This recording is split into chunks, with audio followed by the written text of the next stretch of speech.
pues nos estamos poniendo al día, ¿no? Y la semana pasada vimos las coccidias, ¿sí? ¿Se acuerdan qué coccidias son las que habíamos visto? Tenemos 4 al final, ¿no? Ya, muy bien. Ya, de este grupo, ¿qué otra coccidia hay? Isospora. Ya. Ya, ¿y acá? Ya. Entonces, para decirlo mejor, es Isospora belli, Cryptosporidium y Cyclospora cayetanensis, ¿cierto? Nos faltaba ver una coccidia más, que era Sarcocystis. Ahora, las primeras 3 de las cuales hemos hablado son intestinales y solo tienen un hospedero, ¿no es cierto? Que es el hombre. Bueno, también este Cryptosporidium hemos visto que no solo es del hombre, sino también es zoonótica, ¿no? También le da a otros animales, sirven de reservorio. Entonces, Sarcocystis, que es una coccidia también, sin embargo, esta va a tener 2 hospederos, ¿sí? 2 hospederos. Un hospedero definitivo y un hospedero intermediario. ¿Listo? Ahora, también vimos que estas coccidias pues tenían un proceso de reproducción y un ciclo de vida un tanto complejo, ¿no? Pasaban por 3 fases. La fase esquizogónica, la fase gametogónica y la fase de esporogónica, ¿no es cierto? La fase de esquizogonia era cuando entraban estos trofozoitos, que son los que nos infectaban. Estos ingresaban a la célula porque todos son intracelulares, ¿no? Y ahí eran considerados como trofozoitos. Luego se hacía la fase esquizogónica, en la cual había varias generaciones de esquizontes, ¿no es cierto? Esquizontes, primero esquizonte inmaduro, esquizonte maduro, y luego llegaban a los merozoitos, ¿no? Merozoitos de primera, merozoitos de segunda, ¿no es cierto? Y estos merozoitos, luego hasta ahí llegaba la fase esquizogónica, ¿no es cierto? Y luego estos merozoitos podían seguir una fase gametogónica, ¿no es cierto? Formar micro y macrogametos, estos se juntaban, formaban el cigoto. Este cigoto tenía una envoltura adicional, lo que lo convertía en un ooquiste, ¿no? Y este ooquiste salía con esporoblastos, ¿no?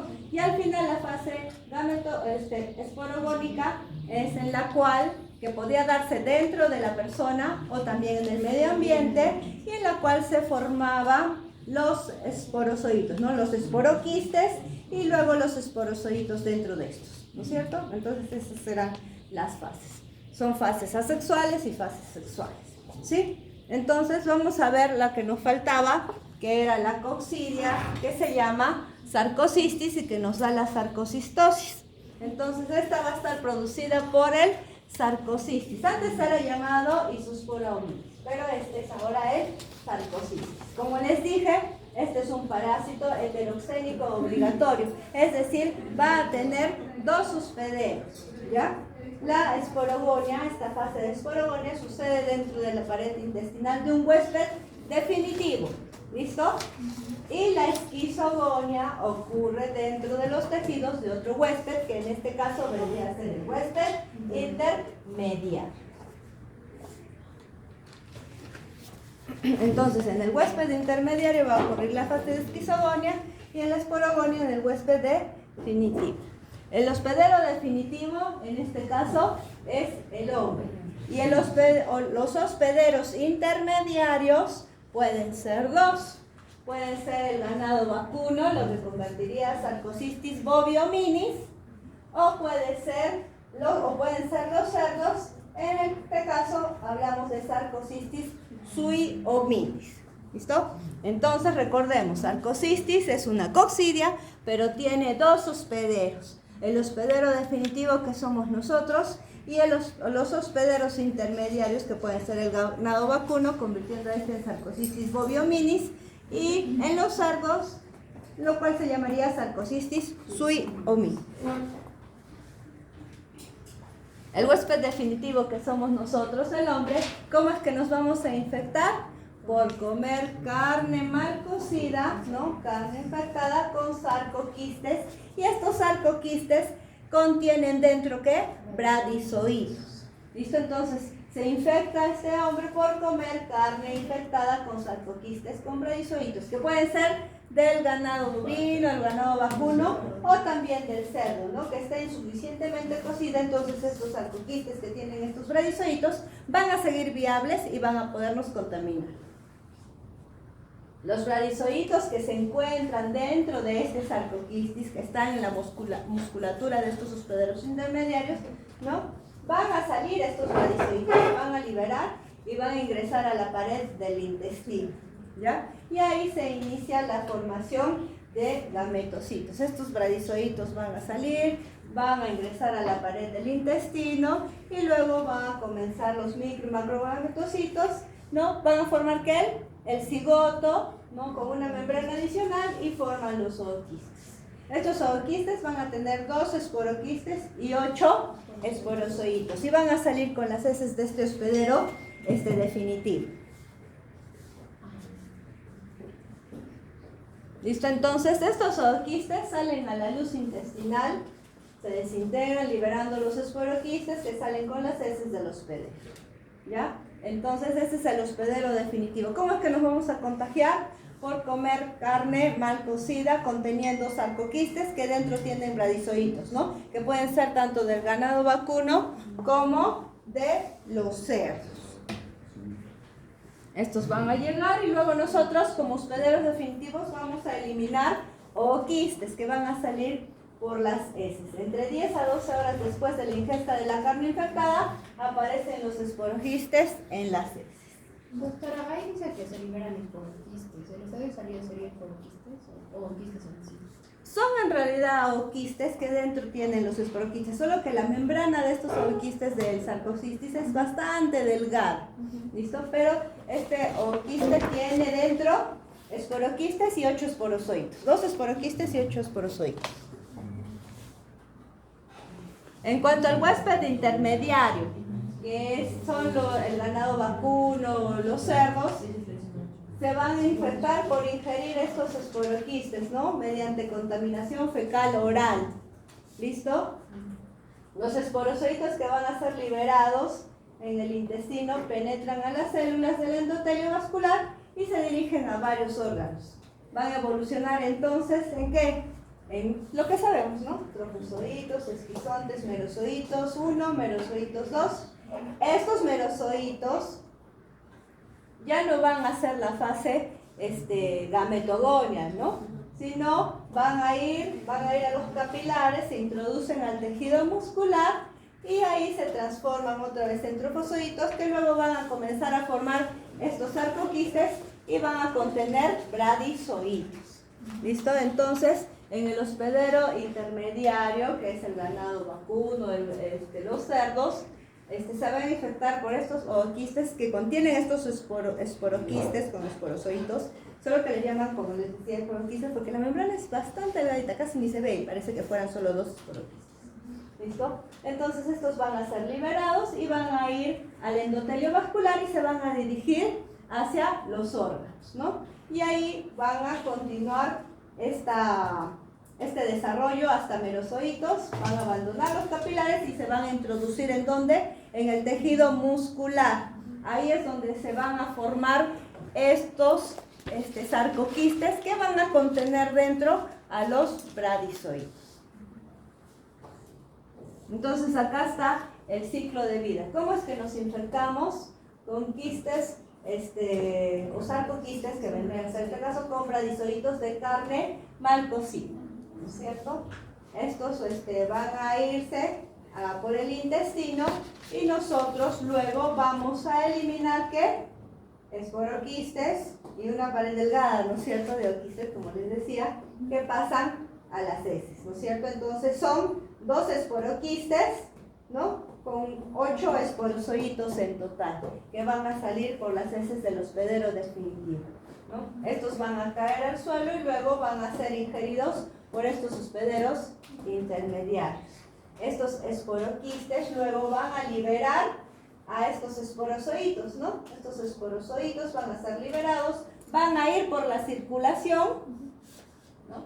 Van a ir por la circulación y luego van a ingresar a los tejidos, ¿no? Van a formar esquizontes, luego estos merozoitos 1, 2, y estos van a ingresar al músculo, y ahí van a desarrollar los sarcoquistes que van a contener al final radizoides, que va a ser la forma infectante para nosotros. Entonces este es el ciclo de vida de sarcocistis. Nosotros hemos ingerido sarcoquistes con radizoides, ¿no? Estos van a ingresar a las células del epitelio intestinal, ahí van a desarrollarse y luego estos van a juntar sus microgametos, macrogametos, van a fertilizarse y van a producir ooquistes que van a salir con las heces.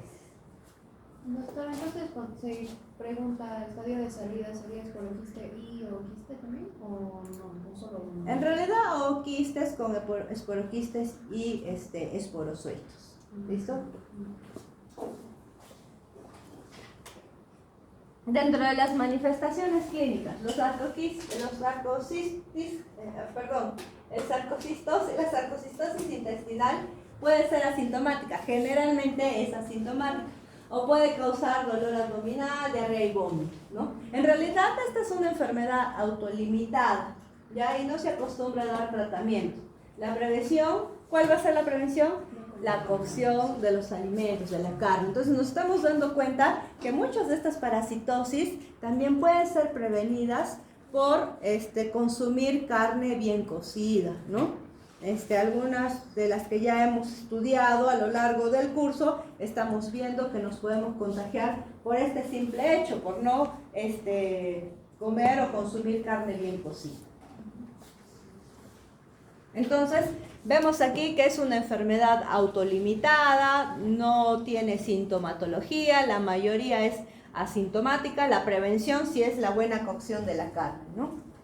Sin embargo, también en el hospedero definitivo, que somos nosotros, el hombre, podría causar un síndrome muscular, que es muy raro, ¿listo? Esto se da cuando el hombre ingiere estos esporoquistes en los alimentos contaminados con heces de personas o animales con sarcocistosis intestinal, ¿no? Entonces acá, ¿qué vendría a ser el hombre? El hombre pasaría a ser algo así como un hospedero intermediario, ¿no es cierto? También pasaría a ser como un hospedero intermediario aberrante, que va a desarrollar al final formas asexuadas por esquizogonia en los músculos. ¿Se acuerdan? En los músculos, en el hospedero intermediario, no hay la fase sexual, ¿no es cierto? Y no se forman los ooquistes, sino que pasan a la circulación, van a los tejidos y ahí forman los sarcoquistes con radizoitos. Solo hay fases esquizogónicas, ¿listo? Porque son hemerozoitos que van saliendo, van rompiendo las células y van formando estos sarcoquistes, ¿listo? Entonces, el hombre, como hospedero definitivo que es, podría convertirse como un hospedero intermediario aberrante. ¿Listo? Entonces, ¿cómo es que se contaminaría?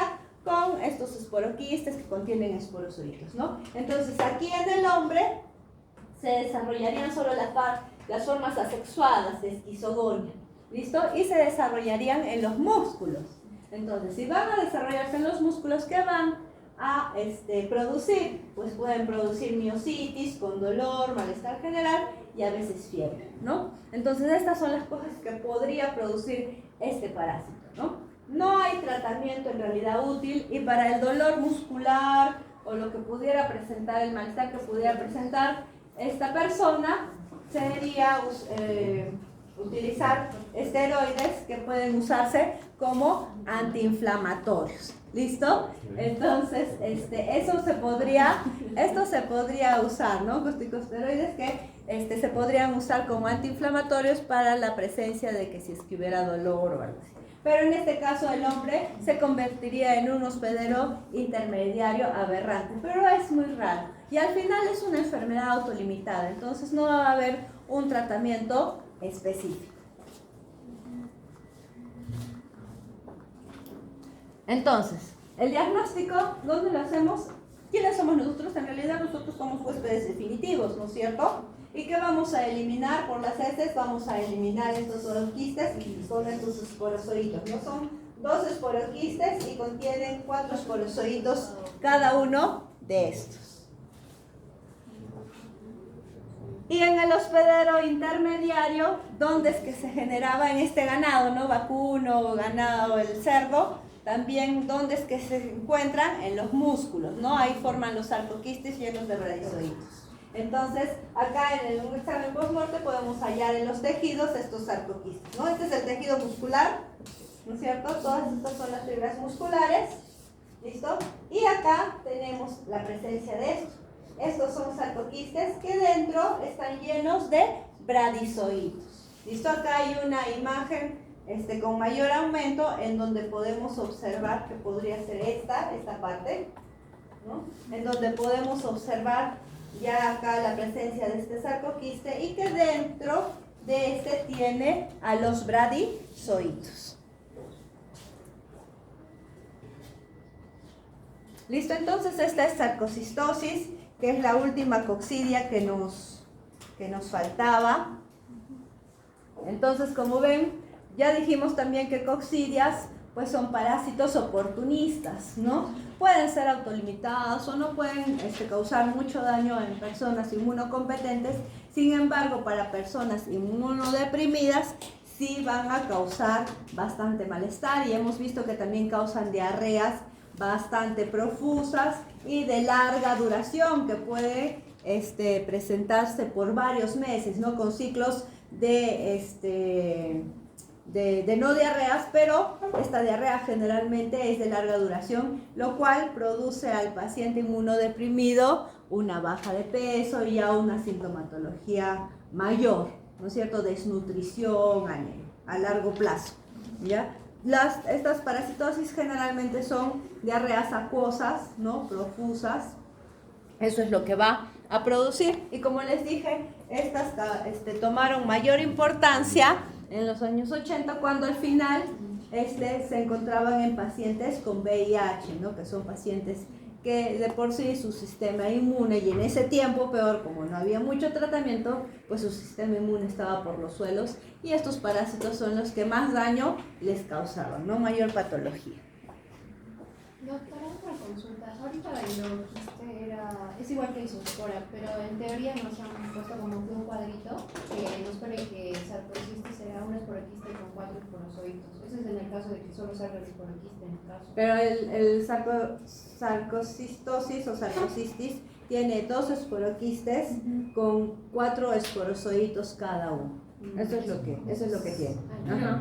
Isospora, más bien, eso sí, fácil, tiene una forma elíptica al final. Y cuando tú lo ves en las heces, en isospora solo ves la forma elíptica y está el esporoblasto, porque la fase de esporogonia, donde se forman los esporozoitos, se hace en el medio ambiente, ¿ya? No se hace en las heces. En las heces salen un esporoblasto o 2 esporoblastos máximo que podrías ver, pero lo general es que veas en isospora un esporoblasto nada más en las heces. ¿Listo? Listo. Entonces, hemos terminado lo que son coccidias, ¿ya? Igual vimos en la clase, vimos isospora, ¿no es cierto? ¿Vimos? Llegamos a ver, igual vamos a verlo ahora por si acaso para que lo puedan fijar. Ya, o quistes de isospora belli, ¿no es cierto? Ya, buenas tardes. Ya, entonces los vamos a ver. Listo, entonces, ¿alguien más tiene alguna otra pregunta? En estado o sea, cuando sale el quiste del intestino, ¿sale maduro o tiene que mover el ambiente? ¿De cuál? ¿De sarcocitis? No, de sarcocitis ya sale. ¿Sale infectado? Ajá, sale con los esporozoitos, con todo. Ajá, sí. En isospora no, en isospora las partes sonogónicas sí se dan. ¿Y puede haber un caso de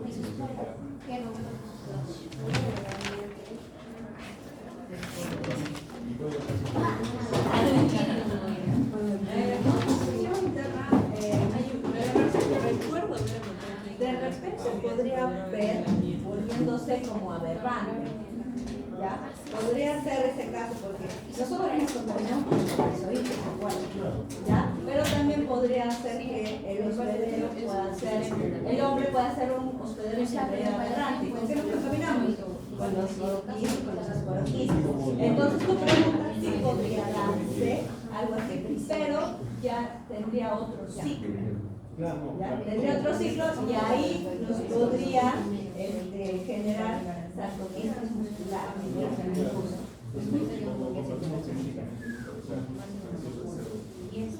Sí, pero nos daría otra enfermedad, ya no nos daría la sarcoidosis intestinal, sino ya estaríamos con es otro sistema de infección, nos infectaríamos con los superquistes y generaríamos sarcoquistes musculares. Y este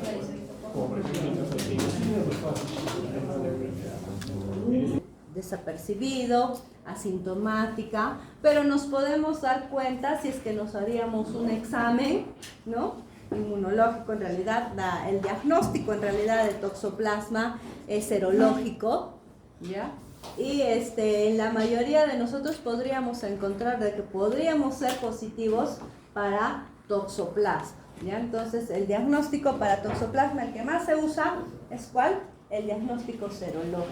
Ya es una parasitosis prácticamente muy frecuente, pero que no causa sintomatología, por eso en nosotros pasa desapercibidas si somos inmunocompetentes. Sin embargo, en inmunodeprimidos sí pues va a causar mayor sintomatología y tiene una importancia también en cuanto a las mujeres embarazadas. ¿Ya han hecho esta parasitosis en teoría? ¿Recién hoy día?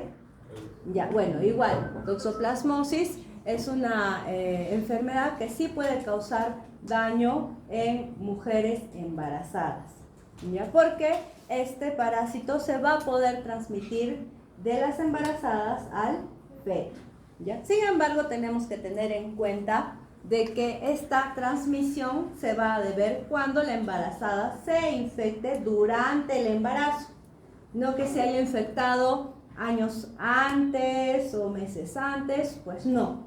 La infección va a poder ser transmitida al feto si es que la persona que está embarazada, la mujer que está embarazada, se ha infectado durante el embarazo.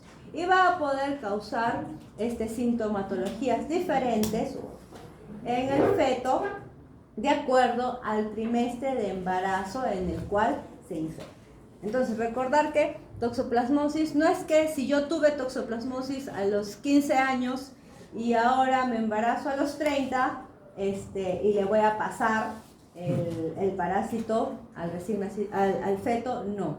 Para que pase eso tiene que ser una infección aguda, una infección reciente durante el embarazo, porque ahí estos taquizoitos que van a estar circulando van a poder pasar por la placenta y ser transmitidos al feto. ¿Listo? Ahora, tiene dos hospederos, ¿sí? Y uno de los hospederos muy importantes son los felinos. En realidad son los para nosotros, en nuestro medio, ¿no? Porque pueden ser felinos salvajes o domésticos, pero en nuestro medio, ¿qué es lo que más tenemos? Los gatitos, pues, ¿no? Entonces los gatitos al final van a ser los hospederos y el reservorio de esta parasitosis. Y los gatitos pueden hacer todas las formas. Prácticamente se consideran como unos hospederos completos, ¿ya? Pueden ser definitivos, intermediarios, todas las fases las van a hacer estos gatitos.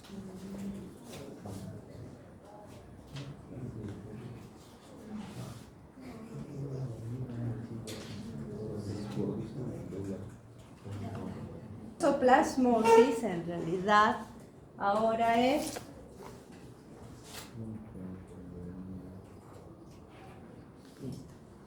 una zoonosis y está causada ¿por quién? Por Toxoplasma gondii. ¿Ya? Este Toxoplasma gondii es un protozoo coccidio tisular, ¿ya? Intracelular capaz de localizarse en cualquier órgano del hospedero. Puede causar cuadros clínicos graves, sobre todo en inmunosuprimidos durante la gestación. Si esta mujer embarazada se infecta durante el primer trimestre de la gestación con toxoplasma, pues lo que puede ocurrir es un aborto. Entonces, como ven acá, la toxoplasmosis es causada por Toxoplasma gondii, es un coccidio tisular intracelular y capaz de albergarse en cualquier órgano del hospedero, ¿no? Y sobre todo puede causar cuadros clínicos graves en inmunosuprimidos y también es muy importante durante la gestación. Entonces, transcurre su reproducción sexual en un huésped felino, en un gatito, no para nosotros, en nuestro medio, en el gato, para que se acuerden. Mientras que la reproducción asexual es frecuente en una larga lista de hospederos vertebrados. El gatito en realidad va a hacer todas las formas, va a tener reproducción sexual, asexual, todo, ¿ya? Ahora, esta toxoplasmosis, entonces, ¿quién la causa? Toxoplasma gondii, pertenece al reino de los protistas, la subclase Coccidia, ¿no es cierto? Y el género Toxoplasma, ¿no? La morfología, ¿qué vamos a tener?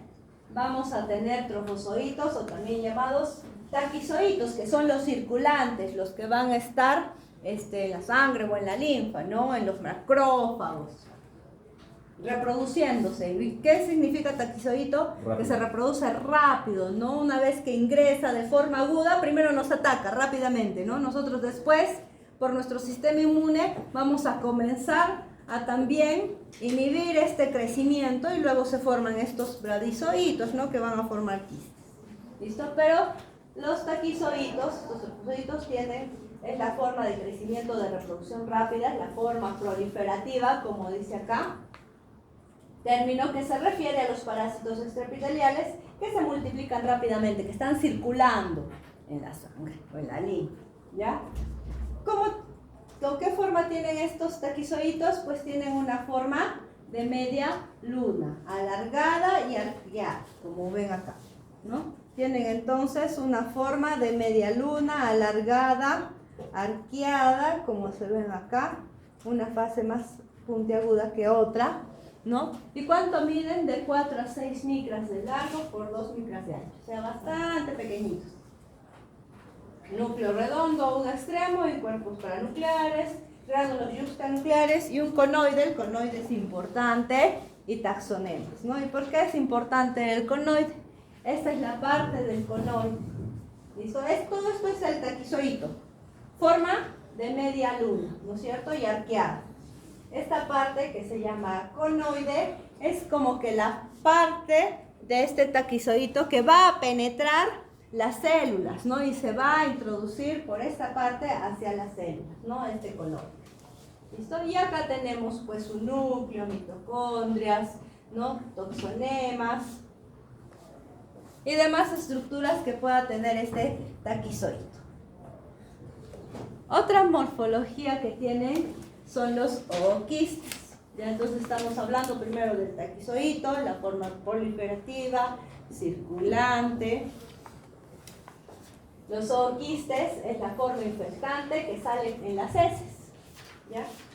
Es casi esférico, como ven acá, mide de 10 a 14 micras y en su interior se forman los esporoquistes y en cada uno de ellos hay 4 esporozoitos.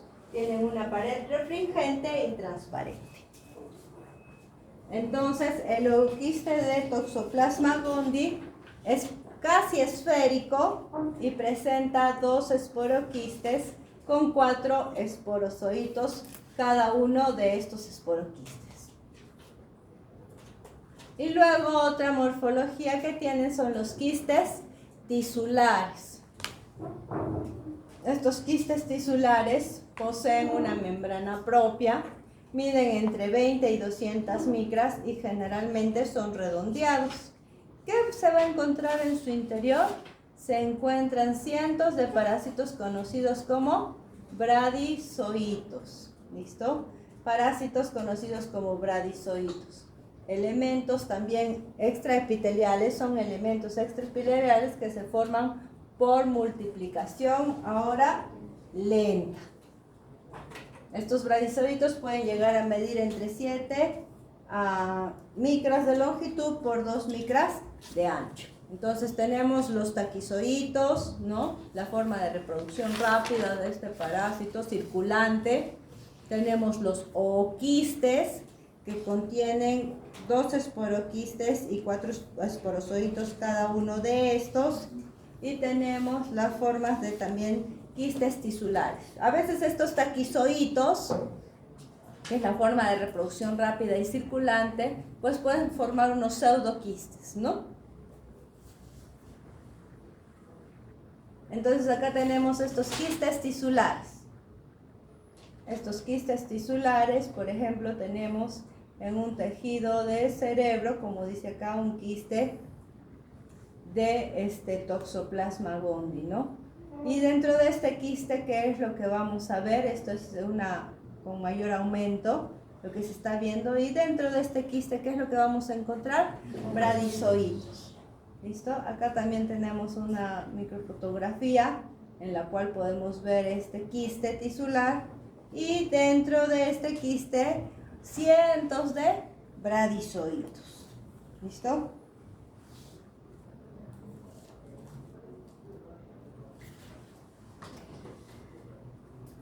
Entonces, en el ciclo de vida de Toxoplasma gondii, pues va a haber 2 hospederos. Un hospedero que va a ser el hospedero definitivo, que en este caso vendría a ser los gatos, los félidos tanto domésticos y salvajes. Y hospederos intermediarios. Varios hospederos intermediarios, no solo es el hombre. Pueden ser hospederos intermediarios otros mamíferos, como también las aves y también el hombre. Entonces, dentro de los hospederos definitivos, el hospedero definitivo en este caso es el gato, ¿ya? Para que se acuerden. Pero no solo es el gatito doméstico, sino también otros felinos salvajes. Y acá tenemos el hospedero intermediario, que no es solo un hospedero intermediario, son varios los que pueden ser hospederos intermediarios. Dentro de ellos, muchos mamíferos, como también el hombre, que está incluido, y también las aves. En cuanto al hospedero definitivo, estos gatitos, como dice acá, son los únicos hospederos definitivos conocidos. Entre ellos, entonces, se llevan a cabo etapas tanto sexuales como asexuales, por lo que constituyen los principales, o se constituyen como los principales reservorios. Los gatos entonces se van a infectar al ingerir ¿qué? Al ingerir carne contaminada con quistes tisulares. ¿De dónde podrían contaminarse ingiriendo carne contaminada de quistes tisulares? De los ratoncitos, ¿no? Hemos dicho que estos hospederos intermediarios pueden ser varios mamíferos, dentro de ellos también están estos ratoncitos, o aves también, pajaritos, palomitas que cacen y que están infectadas con estos quistes tisulares y se los coman, pues van a infectarlos, ¿no? Entonces los gatitos se infectan al ingerir carne contaminada con quistes tisulares. ¿De dónde podrían ser? De los ratoncitos. Pero también estos gatitos se pueden infectar de otra forma, ¿ya? Se pueden infectar por comer carne mal cocida que contengan estos quistes tisulares, que en este caso serían de los ratoncitos, puede ser, o también ingiriendo quistes procedentes de la materia fecal. ¿Quién es el único que va a producir quistes en las heces? Los gatos, son los únicos, ¿ya? Nosotros no vamos a generar eso. Los únicos que van a contener quistes o que se van a producir dentro de ellos quistes y que van a salir con las heces son los gatos. Entonces, el hospedero definitivo ya hemos dicho que son los gatos. ¿Cómo es que se contaminan? Por comer carne mal cocida que contenga quistes tisulares, ¿no? Con bradizoitos. O también al ingerir quistes que salen por las heces de otros gatos que estén contaminados. ¿Sí? El hospedero definitivo, entonces, como estamos hablando, los gatos al ingerir la carne contaminada con quistes tisulares, de estos quistes se van a liberar ¿qué? Los bradizoitos, que son lo que contienen, ¿no es cierto? Estos ingresan entonces a las células epiteliales del intestino delgado e inician una reproducción de esquizogonia, ¿no? Ya saben cómo es la esquizogonia, dando lugar a varias generaciones de merozoitos, ¿no es cierto? Estos merozoitos luego van a iniciar la gametogonia, ¿sí? Entonces se realiza una reproducción asexual y una reproducción sexual, esquizogonia y gametogonia, ¿sí? Estos inician la gametogonia convirtiéndose en micro y macrogametos, se convierten en micro y macrogametocitos, luego micro y macrogametos, los cuales se fusionan y dan al final la formación de un cigoto. El cigoto entonces se rodea de una doble membrana para formar entonces un ooquiste. Y este ooquiste va a salir hacia la luz intestinal y posteriormente con las heces y en condiciones ambientales adecuadas maduran para formar 2 esporoquistes y 4 esporozoitos cada uno de estos. ¿Listo? Entonces, si es que este gatito que se infecta de 2 maneras, ¿no? Y que es el hospedero definitivo, se infectó por comer carne cruda, pues porque va a comerse a ratoncitos o avecitas que estén contaminadas con estos quistes tisulares, ¿no? De Toxoplasma gondii. Se los comen, entonces de estos quistes van a salir los bradizoitos, ¿no es cierto? Entonces de estos bradizoitos, ¿qué es lo que van a hacer? Van a ingresar a las células epiteliales del intestino delgado y van a iniciar una reproducción esquizogónica. Van a tener algunas generaciones de merozoitos y luego estos van a comenzar otra reproducción gametogónica, ¿no es cierto? Y van a generar micro macrogametos que se van a juntar, van a formar el cigoto, luego el ooquiste y luego este ooquiste va a salir con las heces, va a madurar en el medio ambiente y va a llegar a 2 esporoquistes y 4 esporozoitos en cada uno de estos, ¿sí? Entonces, hasta aquí está entendido. El huésped intermediario, que vendríamos a ser nosotros o cualquier otro mamífero, también las aves, como dice acá, se infectan por ingerir ooquistes. Estos ooquistes que son procedentes de las heces del gato infectado, ¿no es cierto? Esto es lo que va a desarrollarse en el gatito, estos ooquistes. Pero también nosotros como hospederos intermediarios nos vamos a poder contaminar, ya sea por ooquistes procedentes de las heces de gatitos infectados o también por la ingesta de carne contaminada con quistes tisulares, cruda o mal cocida, ¿no? En todos los casos, al final, la reproducción del parásito es asexual. Entonces, el hospedero definitivo, que es el gato, se infecta por comer carne cruda de estos ratoncitos que tienen quistes con bradizoides, o también con los mismos ooquistes que salen por las heces de otros gatitos. Son las 2 formas que tienen de infectarse. Sin embargo, en el gatito lo que ocurre es una reproducción asexual y sexual. Entonces tiene la fase esquizogónica y la fase de gametogonia. Ya esas 2 fases de reproducción se producen en el gatito y la fase esporogónica que se produce en el medio ambiente, ¿no es cierto? Ya todo eso va a producirse en el gatito. Ahora, nosotros hospederos intermediarios, que somos los demás mamíferos, las aves y el mismo hombre, nos vamos a contaminar igual también de 2 maneras, las mismas que las del gato, ¿ya? Por ingerir ooquistes que salen de las heces de los gatitos infectados o también por comer carne contaminada con quistes tisulares.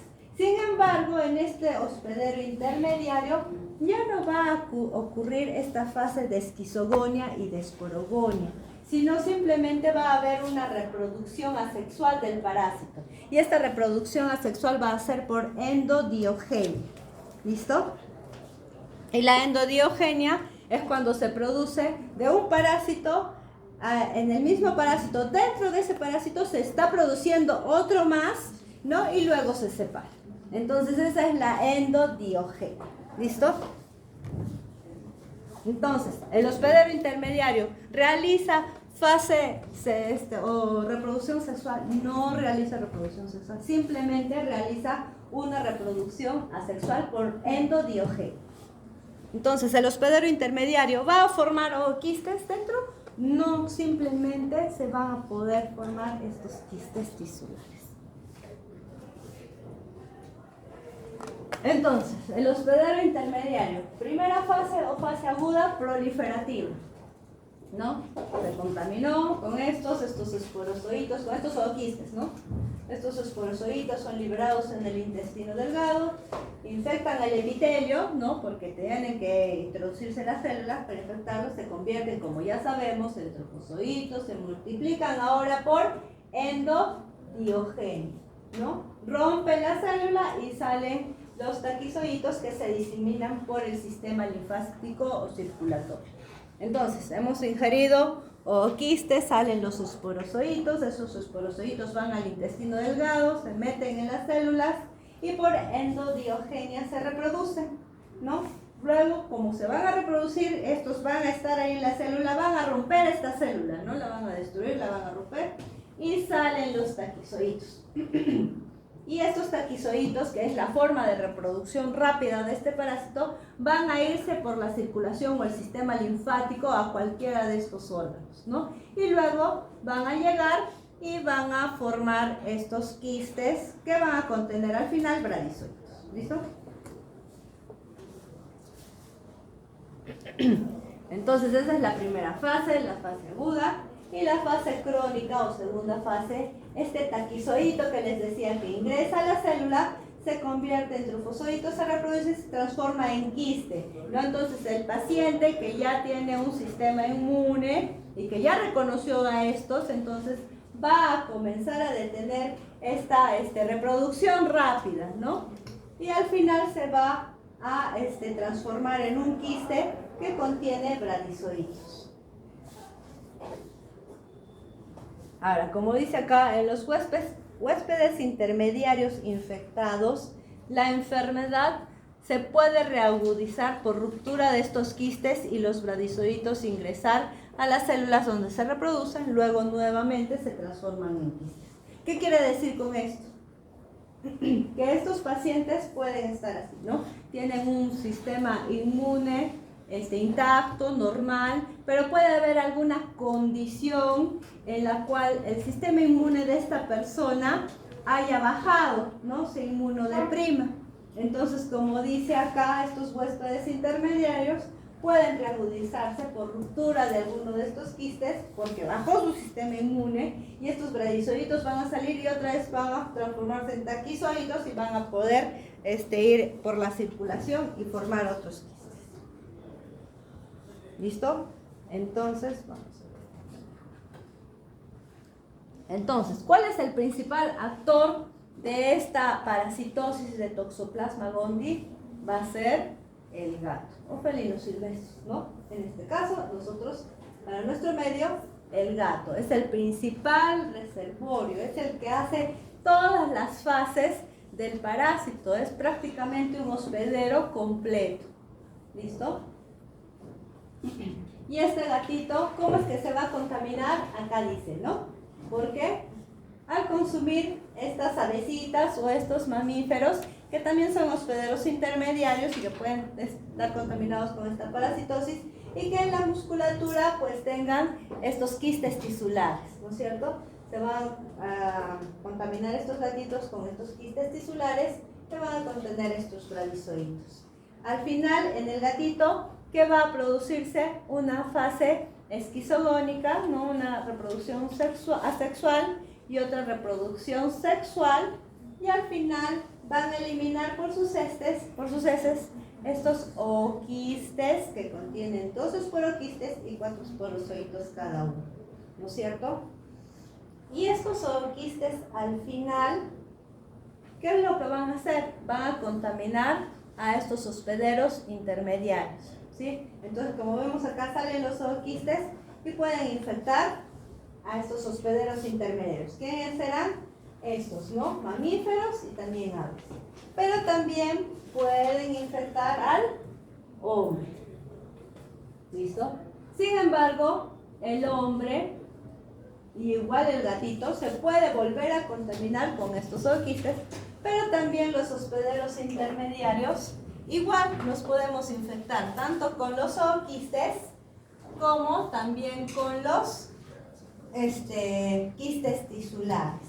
Ya al comer carne mal cocida de animalitos que estén contaminados con estos quistes tisulares. Sin embargo, todos los hospederos intermediarios no vamos a realizar las fases esquizofrénicas, la fase sexual.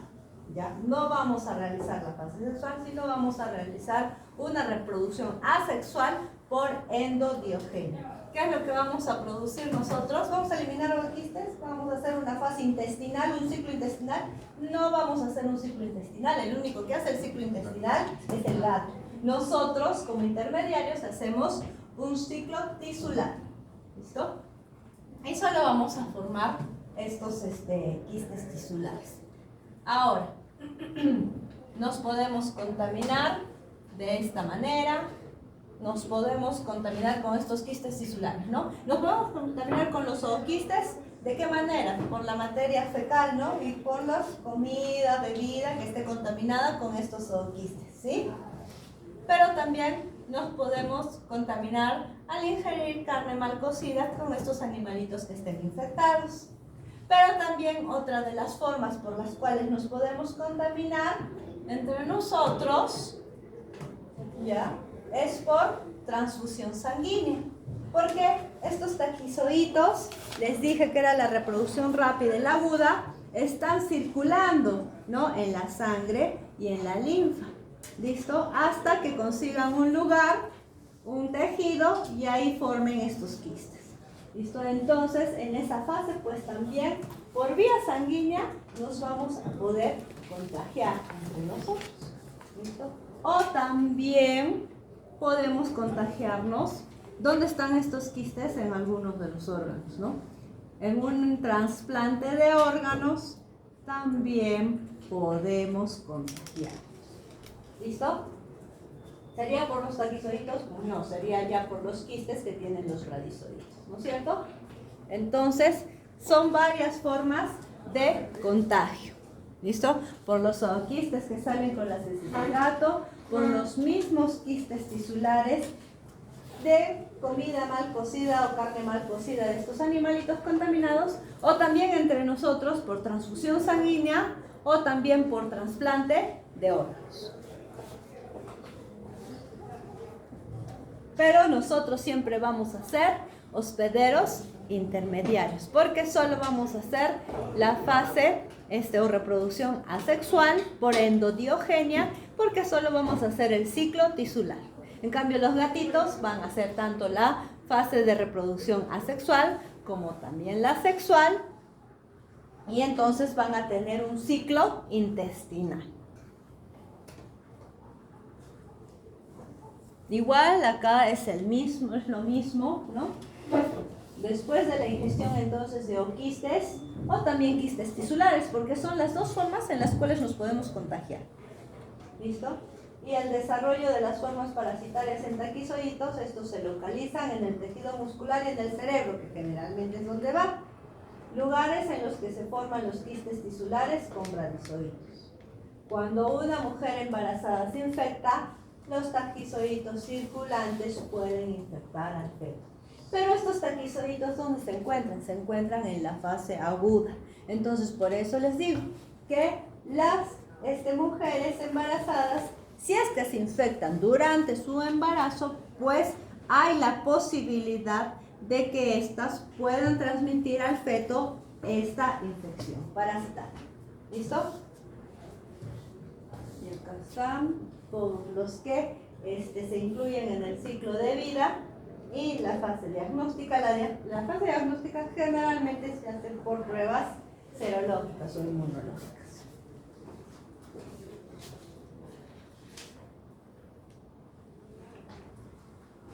Entonces, dentro de la patogénesis, la severidad del síndrome clínico es determinado por el grado de necrosis tisular y de la reacción inflamatoria, ¿no?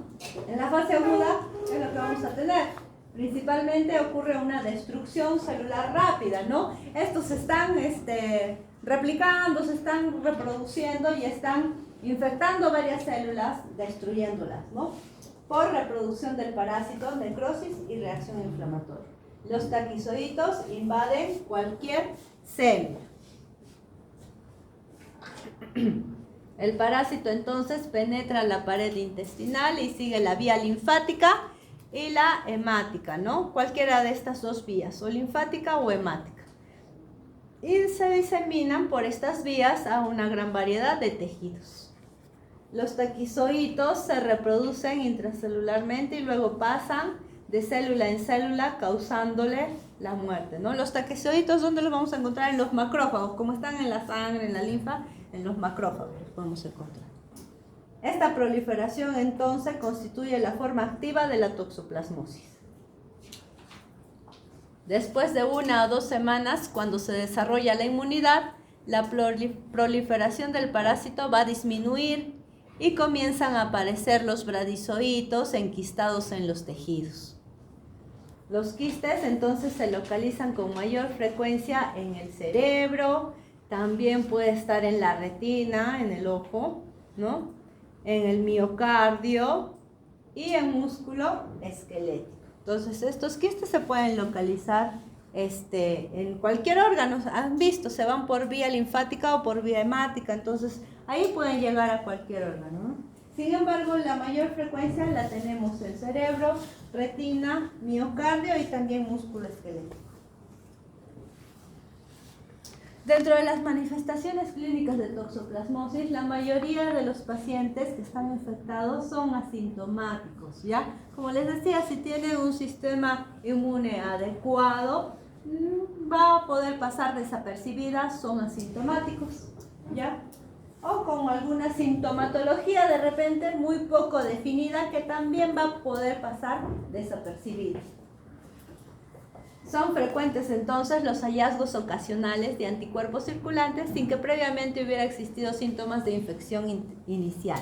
¿Qué quiere decir con esto? Como les decía al empezar a hablar de toxoplasmosis, la mayoría de nosotros en algún momento nos hemos podido infectar, sin embargo, no hemos tenido ninguna sintomatología, hemos sido asintomáticos o ha pasado desapercibida porque ha habido alguna sintomatología, de repente alguna fiebre, algún malestar, algunas mialgias que han podido pasar desapercibidas. Sin embargo, cuando nos hacen algún examen, ¿no? Algún examen que nos pudieran hacer, podríamos encontrar anticuerpos de estos.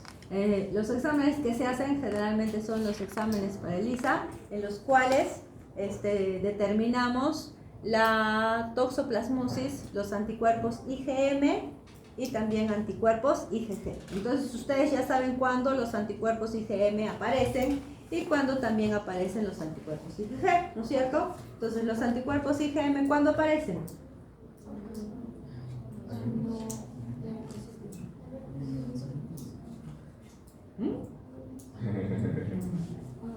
Cuando hay una infección aguda, ¿qué anticuerpos es el que aparece? La IgM, ¿no es cierto? Y cuando ya es una infección crónica pasada, es decir, que hemos estado en contacto con ese parásito, ese germen o lo que quieran, ¿no? Pues siempre va a aparecer la IgG, ¿no? Pero no quiere decir que en ese momento hay una infección aguda. ¿Listo? Entonces, la infección aguda la va a determinar la IgM, ¿cierto? Y la IgG ya es una infección pasada, ¿no? Entonces nos pueden hacer un examen por algún motivo de toxoplasma, de repente alguna transfusión o algún trasplante, de repente vamos a ser donantes, digamos, ya, pongámoslo así, de riñón, ¿no?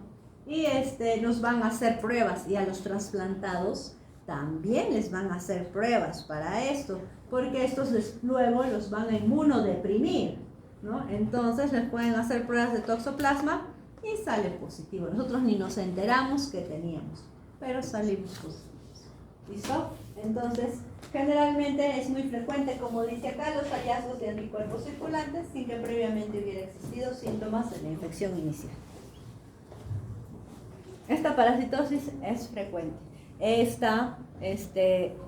también, citomegalovirus, que ustedes ya lo han estudiado en microbiología, y herpes también. Es muy frecuente que pueda tener una persona citomegalovirus positivo, ¿no es cierto?, para IgG. No quiere decir que lo tenga en ese momento, pero puede salir muy frecuentemente la IgG positiva. Igual acá. Entonces, dentro de las manifestaciones clínicas, las principales formas clínicas de la enfermedad, ¿cuáles van a ser? Podemos tener una toxoplasmosis aguda, podemos tener una toxoplasmosis ganglionar o linfática, que es la más común, podemos tener una toxoplasmosis ocular, porque hemos visto que con mayor frecuencia también uno de los órganos afectados puede ser la retina, los ojos. Y también podemos tener una toxoplasmosis congénita, que a esto generalmente nos vamos, ¿no? Porque al final va a producir daño en el feto, ¿listo? Entonces, esto es lo importante, porque la toxoplasmosis en sí, como les digo, es frecuente, pero generalmente no nos produce ninguna sintomatología. ¿Cuál es la más frecuente de todas estas formas? La toxoplasmosis ganglionar es la más frecuente. Entonces, en cuanto a toxoplasmosis aguda, la forma aguda generalizada o febril, exantemática, es rara y con frecuencia no se diagnostica. Después de un periodo de incubación de unos 5 a 18 días aparece bruscamente de repente un síndrome febril. ¿Que lo vamos a relacionar con esto? Pues en la vida vamos a relacionarlo con esto, ¿no? Fiebre alta, escalofrío, sudoración, cefalea, astenia. Prácticamente como una gripe, como un malestar, ¿no? Es frecuente además el dolor faríngeo, tos y expectoración. Se presentan mialgias y artralgias. Todo esto se presenta en un cuadro de influenza o algo así, también, ¿no es cierto? Entonces, totalmente inespecífico. En los casos severos puede haber ya encefalitis, hepatitis, miocarditis. ¿Se acuerdan que infectaban en estos órganos? En el miocardio infectaban, sí, puede producir una miocarditis, ¿no? Una toxoplasmosis con miocarditis. En el cerebro también, pues, ¿no? Una encefalitis puede producir, ¿no? Y en otros órganos, ¿no? Una neumonitis si es en el pulmón, ¿no? Pero sobre todo estos casos severos, ¿en dónde se podrían ver? ¿O en qué clase de pacientes se podría ver? En inmunodeprimidos, inmunocomprometidos, ¿no? Miren, nosotros generalmente podemos tener un síndrome febril, algo de mialgias, artralgias, algún dolor faríngeo, de repente un exantema, nada más. Sin embargo, acá, en los pacientes inmunodeprimidos, pues sí podemos tener casos severos. Pacientes que tengamos con encefalitis, ¿no? No sabemos la causa, no sabemos qué pasó, tenemos que hacerle varios exámenes. Uno de los exámenes que podríamos hacerles es esto, ¿no? De citomegalovirus, de toxoplasma, síndrome de Torch, ¿no? Ustedes ya también lo han visto. ¿Listo? En los casos severos, entonces puede haber encefalitis, hepatitis o miocarditis. La toxoplasmosis ganglionar o linfática es la más común. La toxoplasmosis ganglionar es la más común. Entonces dice acá, la forma clínica más común. Se presenta más frecuentemente en niños y adultos jóvenes. Periodo de incubación aproximadamente entre 2 semanas a 2 meses, ¿no? El cuadro clínico igual va a ser, igual va a haber un síndrome febril, pero también van a predominar las poliadenopatías, ¿no? Pueden ser cervicales o suboccipitales. ¿Por dónde iban estos parásitos en la forma aguda? Estos taquizoiditos por la vía sanguínea o también por la linfa, ¿no? Entonces ahí pueden estar en los ganglios linfáticos y producir estas poliadenopatías. La evolución es benigna, transitoria y en muchos casos también puede pasar inadvertida. ¿Qué es lo que vamos a tener o lo más notorio que vamos a tener? Estas poliadenopatías, ¿cierto? Entonces esa es la toxoplasmosis ganglionar. La toxoplasmosis ocular aparece a cualquier edad y se considera que puede ser debido a una infección prenatal. La lesión ocular se caracteriza por inflamación granulomatosa del tracto uveal, dando como resultado una corioretinitis. ¿Y cómo es que se va a manifestar esta corioretinitis? Se manifiesta de forma aguda con la disminución brusca de la visión.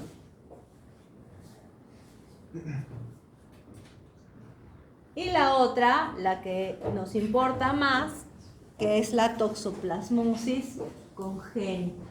Entonces, acá en esta toxoplasmosis congénita ya hemos visto, ya les he dicho hasta el cansancio, que simplemente va a producirse siempre y cuando la embarazada se infecte de toxoplasmosis estando embarazada. Antes de su embarazo, si se infectó, pues no va a pasar nada. Pero si durante el embarazo se infecta, pues sí puede tener riesgo, ¿no? Riesgo de transmisión. Y los riesgos van a estar dados de acuerdo también al trimestre en el cual se embaraza. Entonces, acá tenemos el primer riesgo de transmisión. 65% de los fetos cuyas madres tuvieron la infección en el último trimestre. Entonces, en el último trimestre de embarazo hay mayor porcentaje de que esta madre pueda infectar al feto, ¿no es cierto? En el segundo trimestre baja a un 25% el riesgo de transmisión. Y en el primer trimestre se baja mucho más a un 17% de riesgo de transmisión de infección en el primer trimestre, ¿no es cierto? Entonces, de acuerdo al riesgo de transmisión, en el primer trimestre va a ser más bajo porcentaje, en el segundo trimestre va a aumentar un poco y en el tercer trimestre va a haber un mayor riesgo de transmitir la infección al feto, ¿no es cierto? Ahora, si la infección fue adquirida antes de la gestación, el niño no desarrolla infección congénita, como les había dicho. ¿Por qué? Porque en la fase aguda es donde vamos a poder infectar, porque el parásito está circulando en la linfa o en la sangre. De los recién nacidos infectados, el 70% son asintomáticos, ¿ya? Un 20% pueden tener una forma aguda o generalizada y un 10% pueden presentar un compromiso ocular. ¿Se acuerdan que el compromiso ocular generalmente se daba en prenatal, ¿no es cierto? Era una de las causas. ¿Listo? Entonces, ¿qué tenemos que sacar de acá? La toxoplasmosis congénita la puede producir siempre y cuando la embarazada se infecte dentro de su periodo de gestación. En el primer trimestre el riesgo de transmisión solo va a ser aproximadamente de un 17%, ¿no? Es el más bajo. Luego en el segundo trimestre aproximadamente un 25% de riesgo de transmisión y el riesgo de transmisión pues va a ser mucho más alto en el tercer trimestre de gestación. Los recién nacidos infectados, 70% asintomáticos, un 20% pueden tener una forma aguda generalizada y un 10% pueden presentar un compromiso ocular. Ahora, en cuanto a lo que puede producir esta toxoplasmosis, ¿no? Ya no el porcentaje del riesgo de transmisión, ya lo hemos visto. Ahora, si esta infección se produjera en el primer trimestre, pues prácticamente se va a producir un aborto. ¿Listo? Se terminó el embarazo, se produjo un aborto. Pero era común, era frecuente el porcentaje de transmisión, no, más o menos un 17%. Sin embargo, si se produce, pues lo que va a producir es un aborto.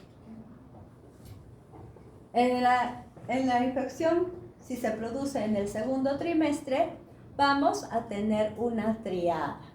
Y esta triada se llama la triada de Savy, ¿ya? Esta triada que va a estar caracterizada por tres cosas, ¿ya? Como dice acá, es una triada, ¿ya? ¿Y qué va a presentar este recién nacido? Pues puede presentar micro o macrocefalia, generalmente macrocefalia, micro o macrocefalia. Puede presentar también calcificaciones cerebrales y también corioretinitis. Entonces, esta es la triada de Savy. La presencia de micro-macrocefalia, también calcificaciones cerebrales y corioretinitis. Entonces, si se presentan estas tres cosas, ¿qué es lo que podría tener este niño que ha nacido? Pues si es una corioretinitis, podría estar con ceguera, ¿no es cierto?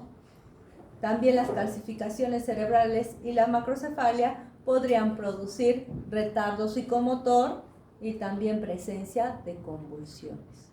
¿Listo? Entonces eso es lo que podría provocar la infección durante el segundo trimestre. la triada de Sabin, caracterizada por macrocefalia, microcefalia, calcificaciones cerebrales y coriretinitis, pudiendo provocar en el recién nacido ceguera, retardo psicomotor y también convulsiones. Y si es que este niño o esta embarazada se infecta en el tercer trimestre y pasa esta infección al feto, este niño podría tener una infección generalizada presentando el síndrome de Torch. ¿Y se acuerdan de dónde salen estas siglas del síndrome de Torch? Toxoplasmosis, otros. ¿Qué digo? Otros. Así dice la de rubiola del doctor. Ya, bueno, está bien. Otros. Ya. Rubiola, ¿qué más? No hay chance. Toxoplasmosis, rubiola, citomegalovirus y herpes. ¿Listo? Entonces, el riesgo de infección, de transmisión, ya lo vimos. Ahora, ¿qué es lo que puede producir en este bebé, en este fetito? Pues también lo estamos viendo, ¿no? En el primer trimestre simplemente un aborto. Se acabó el embarazo, se infectó, lo abortó. En el segundo trimestre puede producir esta triada de Sabin, macrocefalia, calcificaciones cerebrales y también, ¿qué más? Coriorretinitis, ¿no es cierto? Y el niño pudiera presentar retardo psicomotor, ¿no? Epilepsia, convulsiones y ceguera. Y en el tercer trimestre, el niño podría producir una infección generalizada presentando un síndrome de Torch. Y más o menos, ¿qué caracteriza el síndrome de Torch? Una hepatoesplenomegalia, ¿no es cierto? ¿Qué más? Ictericia. Todo. Listo. Entonces, eso es lo que puede producir. Entonces, esta es la importancia de la infección de toxoplasmosis, sobre todo la toxoplasmosis congénita, porque al final hemos visto que pacientes competentes o normales, con su sistema inmune normal, no pasa desapercibida, ¿ya? El inmunodeprimido sí puede causar sintomatología severa, pudiendo provocar encefalitis, ya hemos visto, miocarditis, de acuerdo en dónde se aloje, o formas generalizadas o formas ganglionares, y también, lo más importante, la toxoplasmosis congénita. Ahora, hemos visto entonces que en cuanto a las vías de transmisión, ¿cuáles son? Nos podemos infectar nosotros, ¿por qué? Ingiriendo los zooquistes, ¿no? Que salen con las heces del gatito. Ingiriendo quistes tisulares de carne mal cocida de estos animalitos que estén infectados, ¿ya? También por transfusión sanguínea podemos pasar toxoplasmosis, o también por trasplante de órganos, por vía placentaria o transplacentaria, igual también va a ser, ¿no? Produciendo la toxoplasmosis congénita. En cuanto al diagnóstico, el diagnóstico, pues, existen métodos directos, demostración directa del parásito, depende de la sangre, pero es muy difícil, ¿no es cierto? O inoculaciones, que también se han hecho, ¿no? El parásito se puede aislar de sangre, de líquidos cefalorraquídeos, de esputo. Hemos dicho que el parásito puede estar en cualquier órgano, al final, ¿no? De estos tejidos infectados, y se le puede inocular al ratoncito, ¿ya? Este ratoncito, se forman los taquizoitos que pueden aparecer después de 4 o 8 días en el exudado peritoneal, ¿no? Y lo podemos ver, ¿ya? Eso sería un método directo porque estamos viendo al parásito, ¿no? O también por pruebas de PCR, que serían los métodos directos. ¿Se usan estos métodos directos? Pues no se usan estos métodos directos, ahora la PCR se puede usar, ¿no? Pero después el diagnóstico se va a hacer por métodos serológicos e inmunológicos. Ahora, hay que tener en cuenta también de que este parásito no afecta a inmunocompetentes, pero sí causa bastante daño a inmunodeprimidos, ¿no? Entonces, ¿de qué depende la infección?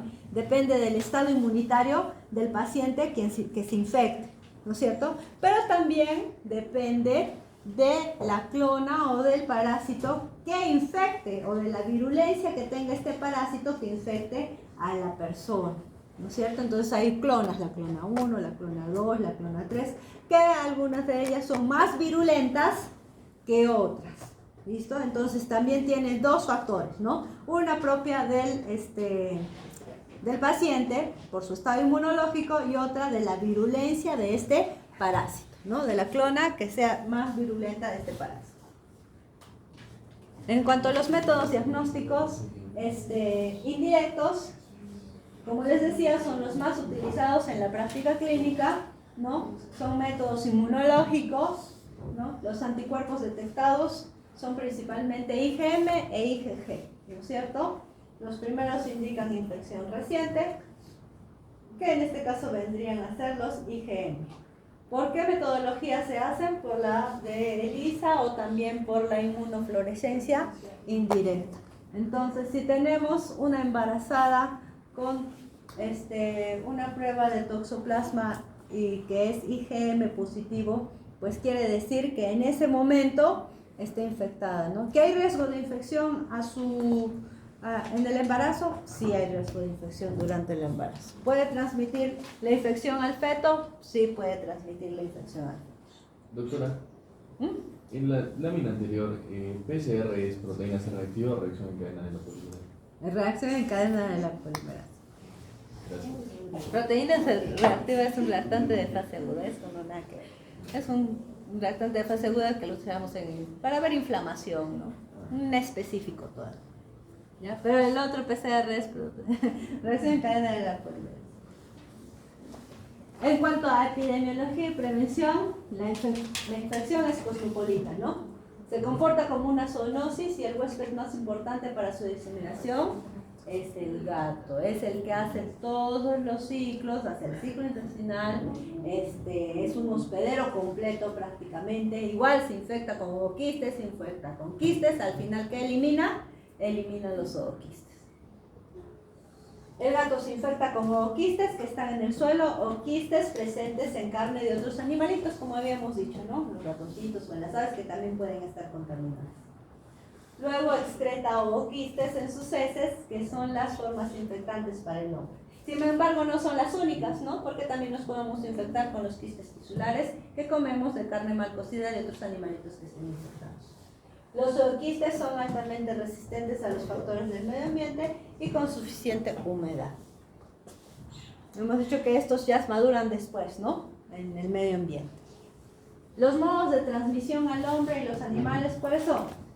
Ingestión de ooquistes procedentes del suelo contaminado con los heces del gato infectado. Ingestión de quistes presentes en carnes crudas o mal cocidas, especialmente de cerdo y ovejas. Quistes viables. Los quistes pueden ser viables a 4 grados hasta por 30 días. También otro mecanismo o modo de transmisión, ¿cuál es?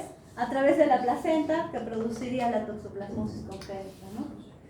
Accidental, por inoculación en el laboratorio, de repente estamos trabajando en el laboratorio y con unos inoculados. O por transfusiones o trasplantes de órganos también. Entonces, para prevenir la infección en el hombre, evitar el contacto con los gatos, pero sobre todo, no es que no haya gatos, no todos tenemos de mascotas a nuestros gatitos, pero para eso también hay que desparasitarlos y tener cuidados, ¿no? Pero de todas maneras evitar el contacto con estos gatitos, sobre todo en mujeres embarazadas, porque en esta sí va a afectar al producto, ¿no? Del embarazo. Comer carne bien cocida, higiene personal y familiar para evitar la ingestión de estos ooquistes que pueden estar en la tierra o de estos gatitos, pues no que salen con las heces del gatito. Dentro del tratamiento está la pirimetamina y sulfonamida que actúan en forma sinérgica. Debe de realizarse también controles hematológicos porque estos pueden producir agranulocitosis y también anemia aplástica. ¿Ya? Entonces, estos antiparasitarios pueden producir agranulocitosis y anemia plástica, por eso es que debe hacerse controles hematológicos. Entonces, por lo mismo que están produciendo esto, el tratamiento con pirimetamina debe ir asociado a la administración de ácido fólico.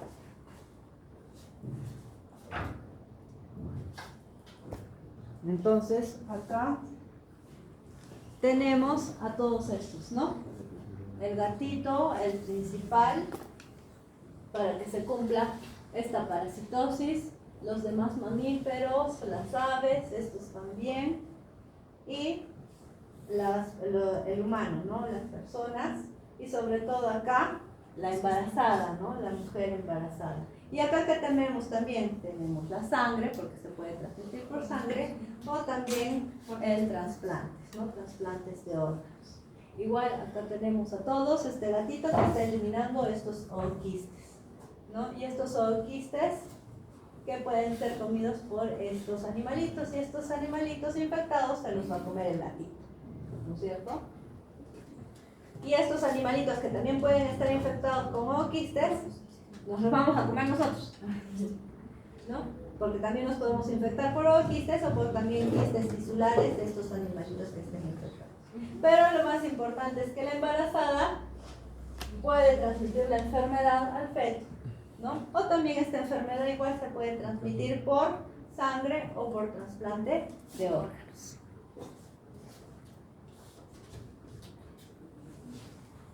Listo, entonces un receso porque deben estar